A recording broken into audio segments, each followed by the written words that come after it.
आज भारत दुनिया का सबसे बड़ा लोकतंत्र है, दुनिया का सबसे लंबा लिखित संविधान करोड़ों लोगों के अधिकारों की रक्षा करता है।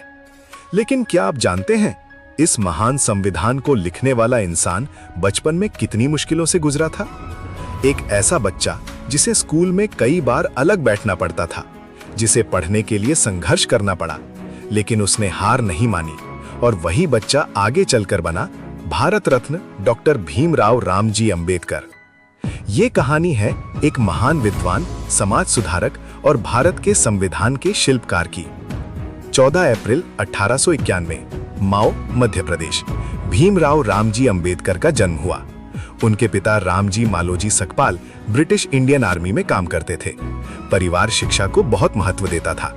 बचपन से ही भीमराव पढ़ाई में बहुत तेज थे। उन्हें किताबें पढ़ना बहुत पसंद था, लेकिन उनका बचपन आसान नहीं था। स्कूल के दिनों में उन्हें कई सामाजिक बाधाओं और भेदभाव का सामना करना पड़ा। कई बार उन्हें अलग बैठना पड़ता था। इन कठिन अनुभवों ने उनके अंदर एक सवाल पैदा किया, क्या सब लोगों को समान अधिकार नहीं मिलने चाहिए? इसी सवाल ने उनकी पूरी जिंदगी की दिशा तय कर दी। उन्होंने फैसला किया कि शिक्षा ही उनका सबसे बड़ा हथियार होगी। उस दौर में बहुत कम लोग उच्च शिक्षा हासिल कर पाते थे, लेकिन भीमराव ने पढ़ाई नहीं छोड़ी। उन्होंने मुंबई के एल्फिंस्टोन कॉलेज में एडमिशन लिया। ये उनके लिए एक बहुत बड़ी उपलब्धि थी। उनकी प्रतिभा देखकर उन्हें आगे पढ़ने के लिए स्कॉलरशिप मिली। ये उनकी जिंदगी का सबसे बड़ा मोड़ था। 1913 में भीमराव अंबेडकर अमेरिका की कोलंबिया यूनिवर्सिटी पहुंचे। यहाँ उन्होंने इकोनॉमिक्स, सोशियोलॉजी और पॉलिटिकल साइंस का गहरा अध्ययन किया। पहली बार उन्होंने एक ऐसा माहौल देखा जहां लोगों को उनकी योग्यता से पहचाना जाता था। उनकी सोच और भी विशाल होने लगी।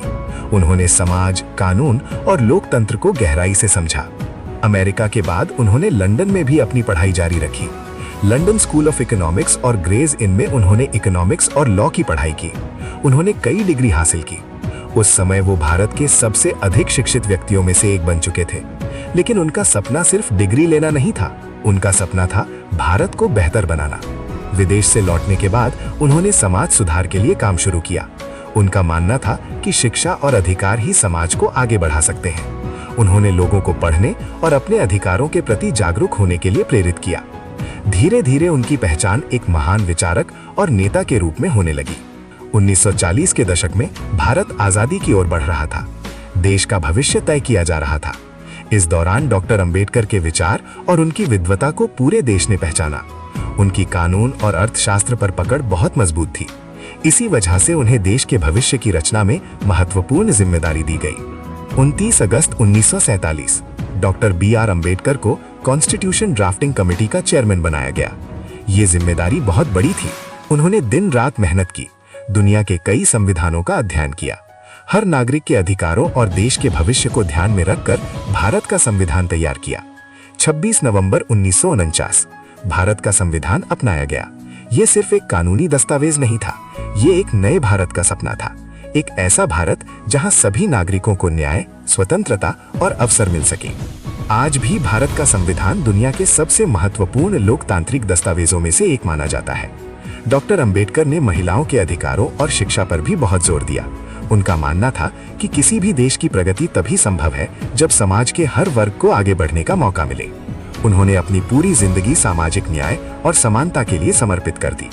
6 दिसंबर 1956 को डॉक्टर BR अंबेडकर का निधन हो गया, लेकिन उनके विचार आज भी जिंदा हैं।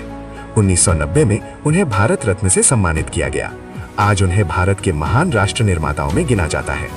एक छोटे से शहर का बच्चा जिसने मुश्किलों का सामना किया, जिसने शिक्षा को अपना सबसे बड़ा हथियार बनाया और जिसने भारत का भविष्य लिख दिया।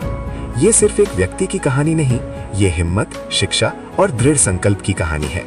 डॉक्टर भीमराव रामजी अंबेडकर ने हमें सिखाया कि ज्ञान और मेहनत से एक इंसान पूरे देश की तकदीर बदल सकता है।